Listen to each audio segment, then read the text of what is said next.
Bonjour à tous et bienvenue sur Crypto Signal. Aujourd'hui, on va parler de pas mal de choses. On va parler de Cardano notamment, qui présente des dispositions intéressantes.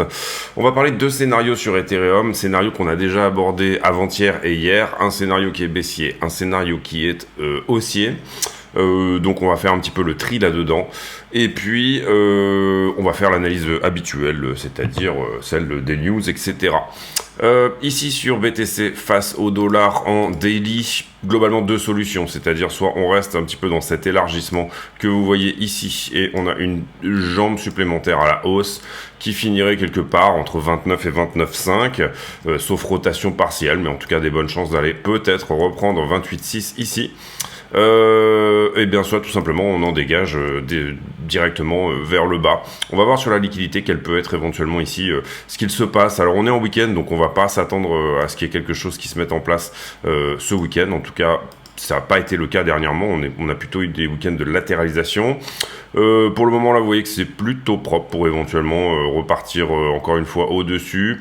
Petit fake out ici, on peut pas vraiment dire que ça c'est une distribution pour le moment. En tout cas, la structure est plutôt jolie.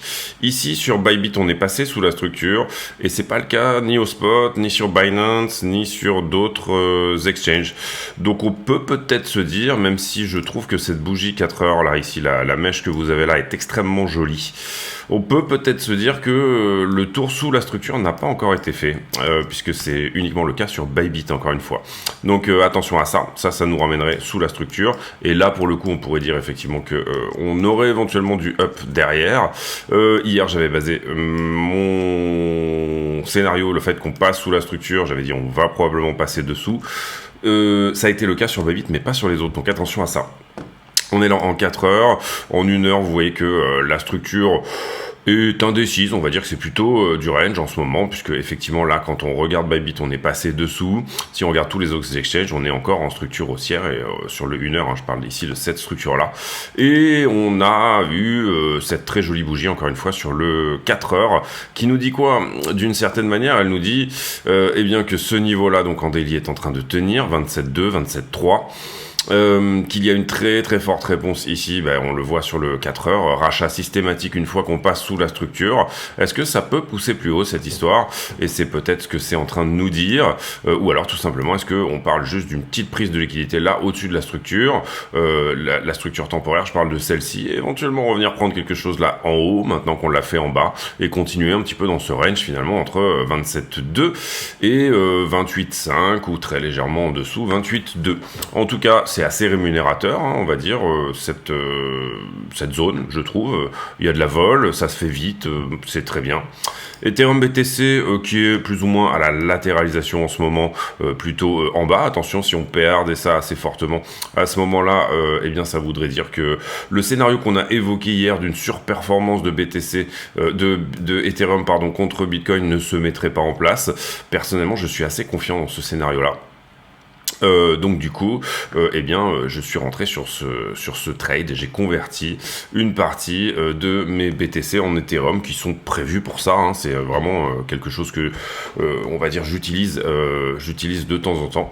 Et donc voilà, je cherche une surperformance d'Ethereum par rapport à BTC pour accumuler plus de BTC. Ou même plus d'Ethereum selon les targets, on va dire, à plus long terme. La Bitcoin dominance qui est toujours dans la montée. Elle est toujours dans la montée, vous le voyez, on n'a rien perdu de cette trend historique là. On va peut-être se mettre ici en daily, voilà, comme ça. Hop. Donc cette trend historique là on ne l'a pas perdue, on est toujours en train de l'accrocher, et pour le moment il semblerait même que suite à ce deuxième contact on soit plutôt à l'accélération. Est-ce que on va double top ici, ou alors est-ce qu'on va continuer sur l'agressivité là de ce mouvement? C'est un petit peu la question. Comprenez bien également que l'appréciation d'Ethereum contre BTC dont je vous parlais hier ne peut pas se faire si jamais on n'a pas une forme de perte ici, de cette agressivité d'augmentation de la Bitcoin dominance. Comment vous dire? Alors, imaginons que et j'ai fait un, on va aller même sur les news directement et on va faire la suite ici de cette potentielle histoire. J'ai pas mal retweeté de choses dernièrement, donc on va passer ici un petit peu plus bas. En l'occurrence, ici, il faut comprendre que la SEC a jusqu'à vendredi, donc le 13, vendredi prochain, pour faire appel dans le procès Grayscale. Si elle ne le fait pas, je pense que c'est pour nous un joli signal, comme quoi les ETF spot vont être acceptés avant deadline. Avant deadline, c'est quoi la deadline? C'est le 10 janvier, c'est-à-dire que le 10 janvier, le premier ETF, la première demande d'ETF qui a été déposée par ARK 21 Shares, eh bien, elle arrivera à maturité, c'est-à-dire que la SEC a 240 jours pour dire oui ou non. Donc, en l'occurrence ici, on a cette fenêtre entre ce vendredi et le 10 janvier. Si jamais il n'y a pas eu d'appel ce vendredi, et moi, personnellement, je mettais sur le tapis plutôt le fait qu'il va y en avoir un d'appel, puisque la SEC a dit qu'elle allait le faire, donc théoriquement, elle devrait le faire. Mais s'il n'y en avait pas, eh bien, à ce moment-là, je reverrai mon jugement, puisque moi, je disais, on n'aura pas, avant janvier 2024, la première semaine peut-être, d'approbation des ETF spot. Ils peuvent également dire... Alors là, on n'a pas eu de shutdown, donc ça c'est plutôt une bonne chose, c'est-à-dire qu'ils ne peuvent pas invoquer le shutdown pour repousser en janvier la réponse sur l'ETF de ARK 21. Maintenant, on a vraiment cette fenêtre ici entre les deux. Pas d'appel vendredi voudrait dire que du jour au lendemain, entre vendredi et le 10 janvier, tous les ETF spots pourraient être acceptés ensemble pour ne pas faire de jaloux, bien évidemment, et ne pas faire également de possibilité d'insider, même s'il y en aura. Hein. D'ailleurs, la SEC est un des seuls organismes qui est très peu audité pour ça.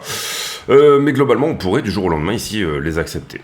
Attention à Binance, cette enquête publiée sur Forbes qui nous dit qu'éventuellement, on va dire, l'économie du BNB n'aurait pas été exempte de tout soupçon, on va dire ça comme ça. Bon, nous on le dit depuis un moment, moi personnellement je me suis jamais trop intéressé au BNB par rapport à des problèmes de ce type-là, énormément de centralisation, etc. Maintenant...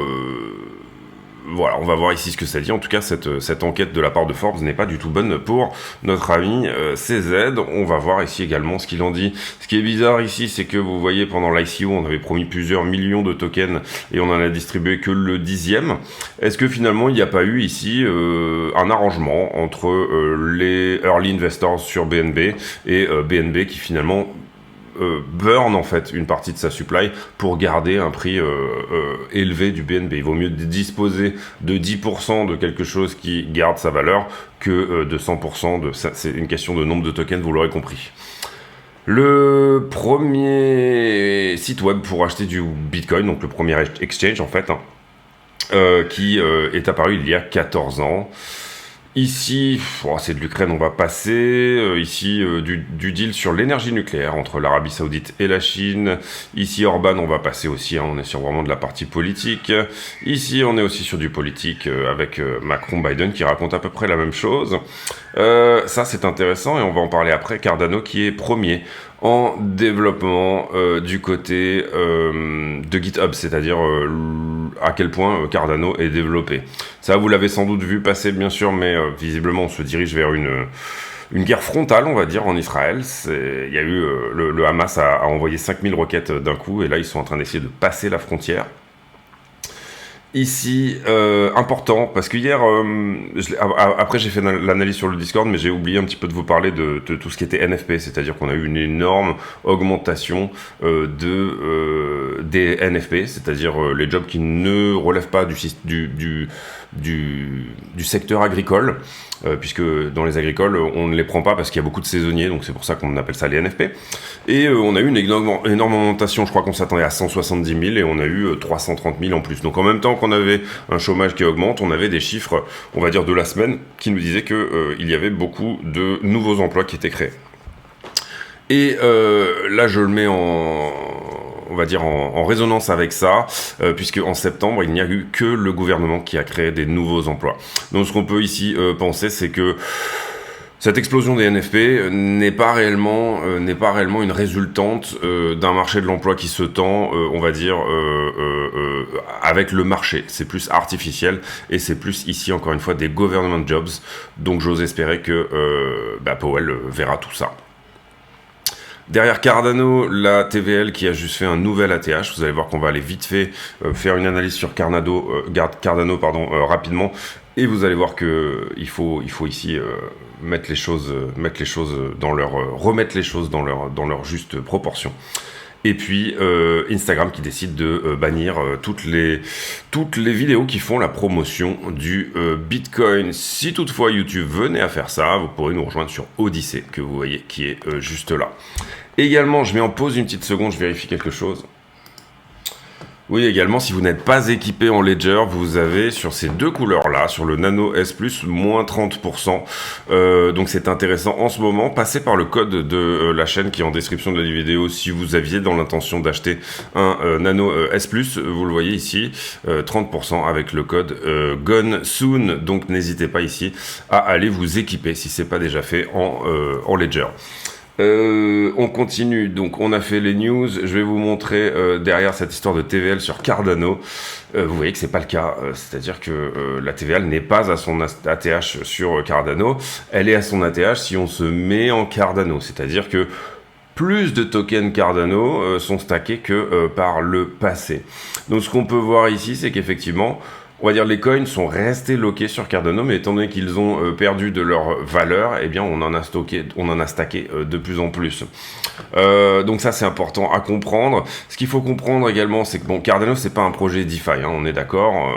Là ici on voit les endroits d'ailleurs où il y a le plus de valeur sur Cardano. Cardano c'est un projet qui inclut de la DeFi, mais on va dire que c'est un tout en fait. C'est un projet qui inclut du NFT. C'est un vrai layer one quoi. Attendez, j'essaye de récupérer ici ma page d'accueil. On va y arriver. Ah voilà, c'est ça. Hop, ici.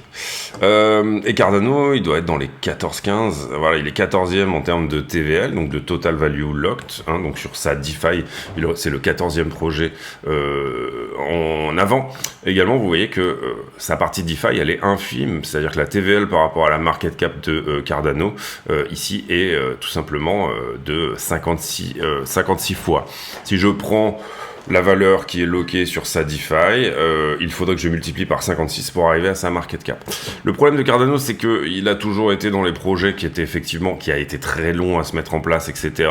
Effectivement très sûr, effectivement très bien développé, etc. Mais pas du tout, on va dire, développeur friendly. Et avec déjà une énorme hype, tout simplement, avant que toutes les choses n'arrivent dessus. Donc quand elles sont arrivées, il y a eu une forme de déception, il n'y a pas eu l'explosion attendue, et puis finalement vous le voyez ici, l'adoption de la DeFi sur Cardano n'est pas exceptionnelle quand on regarde des projets comme Optimism par exemple, où vous avez ici 1,79 en termes de TVL. Vous comprenez qu'on est sur des projets qui sont bien plus sous-évalués, et par exemple ici en Layer 2, hein, c'est pas du tout la même chose encore une fois, mais 0,65 pour Arbitrum et déjà énormément de valeur dessus. Voilà, vous voyez ici Tron 1,15, c'est pareil, hein, Tron est le deuxième plus gros projet DeFi au monde, voilà, c'est tout, c'est comme ça. Que vous aimiez ou que vous n'aimiez pas Tron, j'ai envie de dire peu importe. Tron effectivement a énormément de zones d'ombre par rapport à Justinson, etc. et la manière dont il est utilisé, mais toujours est-il qu'il est deuxième en termes de TVL. Ok. Donc voilà pour Cardano, c'était juste pour faire une petite mise en abîme. On va pas aller regarder le prix, on va pas faire l'analyse technique sur Cardano. Peut-être qu'on le fera dans la vidéo privée que je sors tous les jours. Vous pouvez cliquer sur le bouton rejoindre sous la vidéo pour bénéficier de ces vidéos privées. Ou également nous rejoindre sur le Discord. Donc vous avez ici le lien en description. Sur Wall Street Journal, on n'a pas grand chose. Ici, cet article est pas trop mal fait sur la bulle économique au Japon, les explications de pourquoi ceci, cela. On voit que d'une certaine manière, il y a quand même beaucoup de choses au Japon qui tiennent des accords du Plaza. Les accords du Plaza où finalement, d'une certaine manière, dans les années 85-86, les États-Unis s'étaient rendu compte qu'ils importaient trop de Toyota, de Honda, ce genre de choses, etc. Et donc, du coup, ils ont fait une réunion, on va dire, et sous la pression de tous les autres pays occidentaux, eh bien, quelque part, on a sacrifié une partie de l'économie japonaise au travers de ces accords du Plaza. Allez voir l'article si ça vous intéresse, etc. On va pas passer trop de temps là-dessus. Ici, je pense que la plus grosse activité d'adresse, les 5 monnaies qui ont le plus d'activité sont Bitcoin, Ethereum, Polygon, Litecoin et Bitcoin Cash en termes de nouvelles adresses créées. Ici on passe là-dessus sur Avax, pareil SBF on a déjà fait pas mal cette semaine. Ici on va passer également sur Hong Kong. Ici on en a parlé de cette histoire sur Israël. La semaine prochaine en calendrier économique on aura principalement le PPI pour mercredi et le CPI bien évidemment. Ça sera le gros temps fort de la semaine prochaine et ce sera jeudi 12. Ça va être extrêmement important. Rappelez-vous également que le 13 on a cette histoire de est-ce que la SEC fait appel sur le procès contre Grayscale s'il n'a rien été fait vendredi. C'est extrêmement boule pour les ETF spot et il pourrait être, encore une fois, à mon sens, en tout cas c'est mon avis, approuvé du jour au lendemain à partir de ce moment-là. S'il n'y a pas d'appel, eh bien on a des chances que ça soit effectivement le cas. Et là, oui, le fonds, c'est le fonds Russell qui est encore à 60% en cash. Un fonds qui avait très très bien sauté par-dessus les problèmes de 2000, 2003 et 2007, 2009. Et en ce moment, ils sont très peu sur le marché action, à hauteur de 15% en exposure. Et énormément sur tout ce qui va être extrêmement safe. Donc cette boîte-là, qui est vraiment, on va dire, gérée anti-crise, eh bien en ce moment un portefeuille, bien évidemment, qui est extrêmement dans le froid, on va dire ça comme ça, qui est extrêmement à l'abri. 54 millions de liquidations. On passe là sur le sentiment et les liquidations. J'en profite une nouvelle fois pour vous dire de mettre un like, ne pas hésiter à venir nous rejoindre sur le Discord. Vidéo privée également et toutes ces choses là. Comprenez bien ici que 55 millions de liquidations, on a à peu près 33 millions, donc la moitié sur Bitcoin et Ethereum, c'est plutôt normal. On a liquidé plutôt du short. Le carnet d'ordre, même analyse qu'hier, on est vide jusqu'à dans une fenêtre de 1000 $ au-dessus, 1000 $ en dessous, enfin 500 $ au-dessus, 500 $ au-dessous. En ce qui concerne les marchés en levier, on a très bien enfoncé ces 2 pixels qui étaient là, on est venu toucher également celle-ci, on a aussi pris celle-là et on a aussi pris celle-là, donc c'est plutôt propre par rapport au niveau qu'on avait rajouté hier. On a fait la raquette dans les deux sens, on avait fait la vidéo par ici, on a eu plus de short ici jusque là, de toute façon ça a été short squeeze, donc on peut pas vraiment rajouter de niveau. Ici le prix va dans le sens du funding, on voyait qu'on a quand même un funding qui est à la latéralisation et ici ça augmente, c'est normal, donc on liquide du short mais en même temps on doit rentrer un petit peu de long et là par contre je vois que le prix descend, donc on est pas mal longué. Donc ce qu'on va faire, c'est qu'on va décaler un 2 pixels ici, voilà, pas mal longué sur cette période là. Ensuite on est un petit peu shorté mais on a déjà short squeezé cette histoire là, et là depuis ça pour moi on est très légèrement longue, donc on va garder celui-ci en 2 pixels et puis après il n'y a pas assez de donc tout ça c'est pris, ok. Il n'y a pas assez après de temps pour le funding se met à jour toutes les 8 heures, hein, donc ça serait difficile de regarder la toute petite queue de quelque chose ici. Ce qu'on regarde c'est bien évidemment 3, 4, 5 heures en arrière. On sauvegarde ça. Pour moi il n'y a pas trop de short en haut ici et on a plutôt du long qui est rentré sur les derniers mouvements. Demande au spot, vous voyez qu'elle se reprend un petit peu mais c'est vraiment pas méchant. Rien de substantiel de ce côté-là et on va sur Ether pour faire également les niveaux en ce qui concerne les marchés en levier. Alors, Ethereum, on n'est pas venu chercher les points bas, il a plutôt poussé vers le haut, notre ami Ether. On a fait la vidéo par ici, là j'ai l'impression que c'est relativement normal en termes d'action de prix.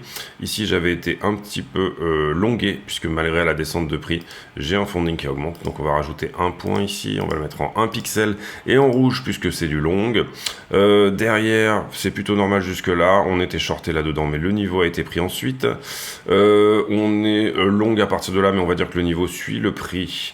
Pour moi, il y aurait eu éventuellement du long sur en bas, en fait, quelque part par ici. Le point a déjà été pris. On pourrait en mettre jusqu'en bas. Je pense qu'on peut faire ça.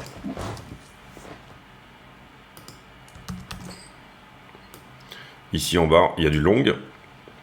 Ici, un gros short qui s'ouvre, que je pense on a été en train de sortir après juste derrière. Hein, vous le voyez ici, là, le funding qui d'un coup va très fort alors qu'on est en train d'augmenter plus ou moins. Hop, ouais, quelque part par là. Voilà, pas de short substantiel en haut non plus. En tout cas, c'est pas ce qu'on voit sur Ether. Donc voilà. On est sur un week-end qui semble, à ce stade, être plutôt longué que shorté. On va voir, on refera un point peut-être même sur le Discord ce soir, si c'est le cas. Donc la potentialité de revenir en fin de week-end sous la structure, c'est un petit peu ça qu'on regarde. Est-ce qu'on va devoir revenir sous la structure ou alors est-ce qu'on est sur du up only jusqu'à la semaine prochaine, admettons par exemple. Ici, vous le voyez, grosse position qui s'ouvre en longue, on vient la chercher tout de suite. Pour moi, elle est sortie, en tout cas si c'était du x100. Petite poche de liquidité ici à 27,7.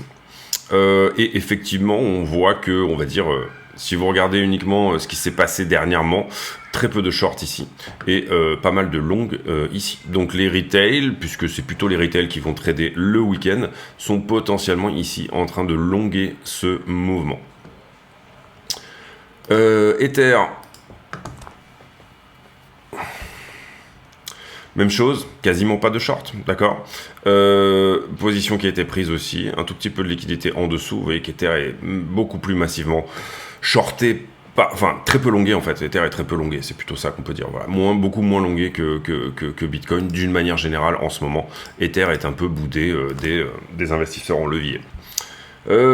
Ici, vous voyez qu'effectivement c'est plutôt le long sur les 12 dernières heures qui prend la main. Maintenant, on va voir si c'est du gros momentum, hein, s'il y a que du long, s'il y a énormément de momentum dans le long, c'est le long qui va gagner. Hein. Vous comprenez que ça fonctionne en fonction d'un carnet d'ordre, cette histoire. Donc, est-ce qu'ils prennent le momentum ou pas? Je pense pas que ça soit le cas. Je trouve pas que les niveaux soient énormes. Derrière, la One Week, pardon, j'ai fait une sieste, j'ai eu un petit... la One Week, on a pas mal nettoyé ce qui était en haut. Est-ce que maintenant, on se dirigerait pas vers les 27? Est-ce que ce tour sous la structure n'est pas pour finalement la fin de week-end? Vous voyez, 26,4 même, on pourrait aller jusqu'à 26, 26,4, 26,4. J'aurais même pas tendance à dire que la One Week nous pousse à réfléchir à 26. Assez peu d'open interest en tout cas. Hein. Vous voyez, c'est assez rare qu'on soit aussi vide dans la zone. Alors, quand on regarde l'open interest ici en cumulé, j'ai pas l'impression qu'il y en ait très peu non plus.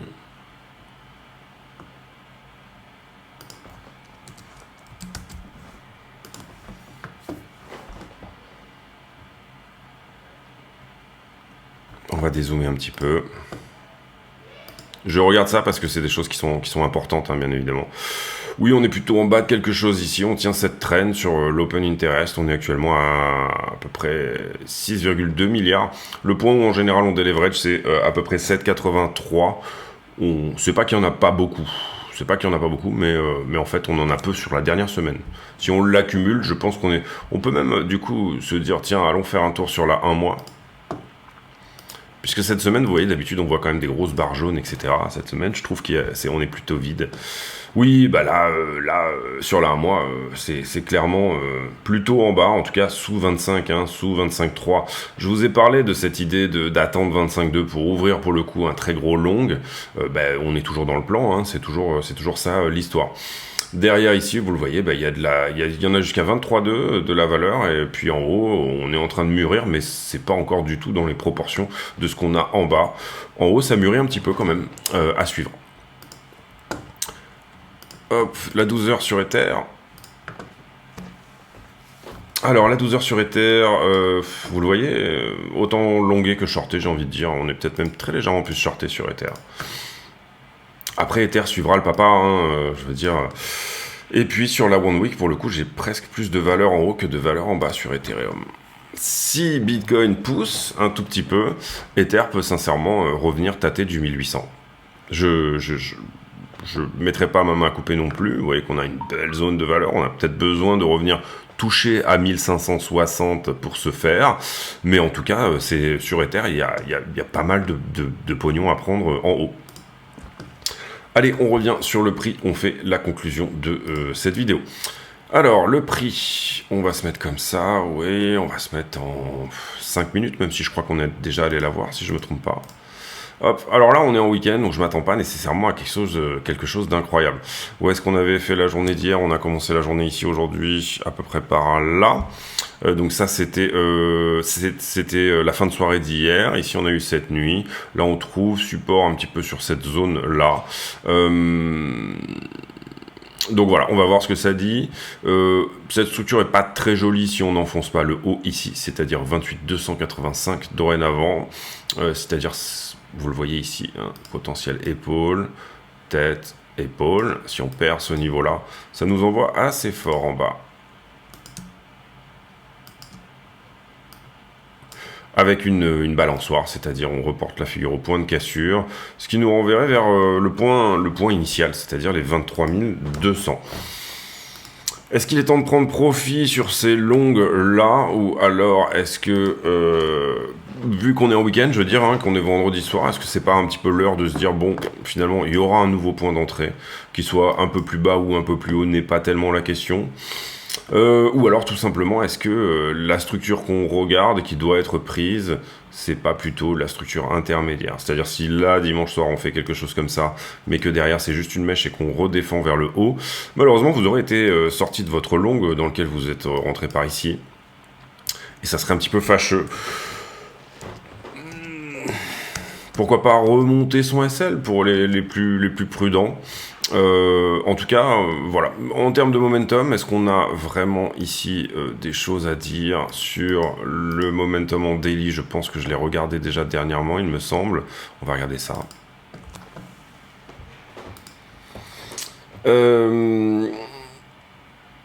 Pas vraiment de baissière ici au-dessus du prix.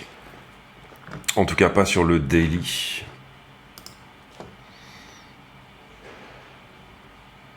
Pas de baissière non plus sur le 4 heures.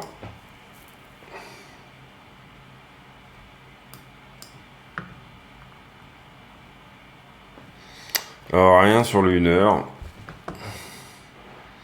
Il faut aller aux 30 minutes ici pour commencer à voir quelque chose. C'est-à-dire que là, vous le voyez, le prix augmente alors que le RSI reste à plat, on va dire.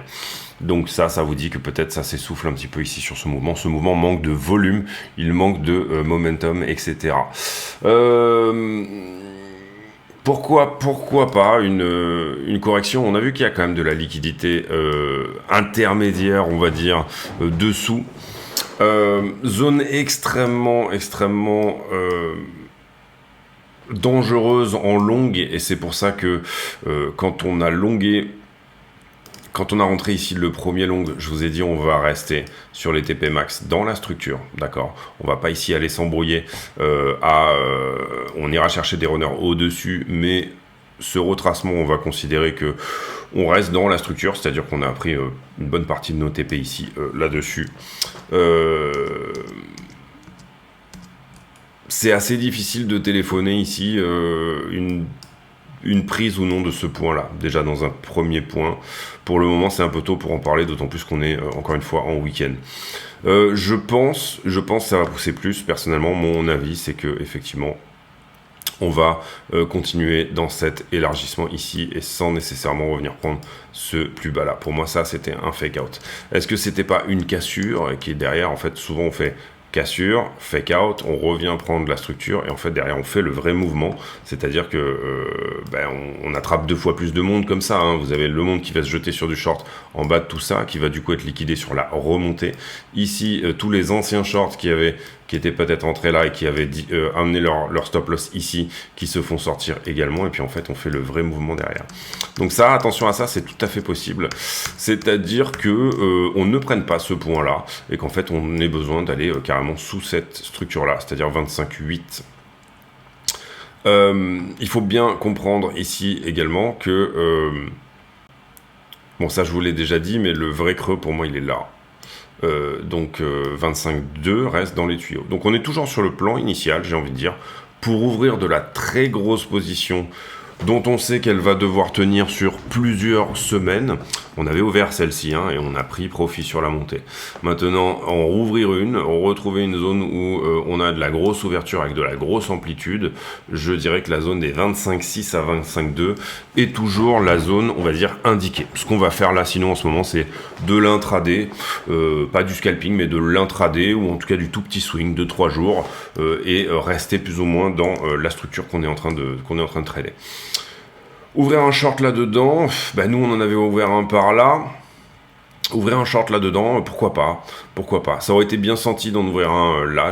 Personnellement, j'ai quasi hésité, mais je l'ai pas fait. Pourquoi pas. Sincèrement, pour moi, je le ferai pas moi sur cette structure-là actuellement et surtout en week-end. Mais pourquoi pas. Derrière, donc voilà, vous comprenez un petit peu les idées, un petit peu hésitant ici sur ce que je peux voir. En tout cas, la certitude, c'est que les grosses positions, pour moi, ne doivent surtout pas être tentées tant qu'on n'est pas dans la zone des 25,6 à 25,2. Voilà, on aura peut-être un coup à jouer sur les 26 à peu près, je dirais, à part là, sur la défense de ça en fait. Peut-être un petit coup à jouer dans cette zone-là, entre ça et ça, voilà, très exactement. Mais ça sera juste également pour moi du retracement aussi, on n'ira pas ici forcément jouer autre chose. Pour le moment, donner le signal qu'on va effectivement au 26, pour moi, ça c'est très fort, hein. 27,2 est très péchu en ce moment, donc j'aurais du mal à shorter avant ça, c'est-à-dire voilà, pour moi, ce serait plutôt ici, là, que je rentrerais le short pour aller pour la perte de $1000 finalement et aller à 26. Voilà, je vous laisse là-dessus. On n'a pas eu le temps de bosser trop Ethereum / le scénario baissier. Je vous renvoie à la vidéo d'avant-hier, où du coup, puisque avant-hier j'ai fait une vidéo où j'appréciais tout ce qu'il était possible de prendre à la baisse sur Ethereum, et hier j'ai fait la vidéo inverse où j'appréciais tout ce qu'il était possible de prendre à la hausse sur Ethereum. C'est à vous de prendre votre décision. Personnellement, moi j'ai choisi plutôt le long sur Ether, même si, bon voilà, là ça serait même possible à ce stade, là je dois être à plus 50% à peu près sur mon trade. Ça serait même possible à ce stade déjà d'empocher une partie du bénéfice, puisque la zone est quand même incertaine, hein. Donc voilà, et je vous renvoie à la vidéo d'avant-hier, du coup sinon ça va faire une vidéo trop longue et j'ai pas envie de faire une vidéo ici qui fasse une quarantaine de minutes aujourd'hui.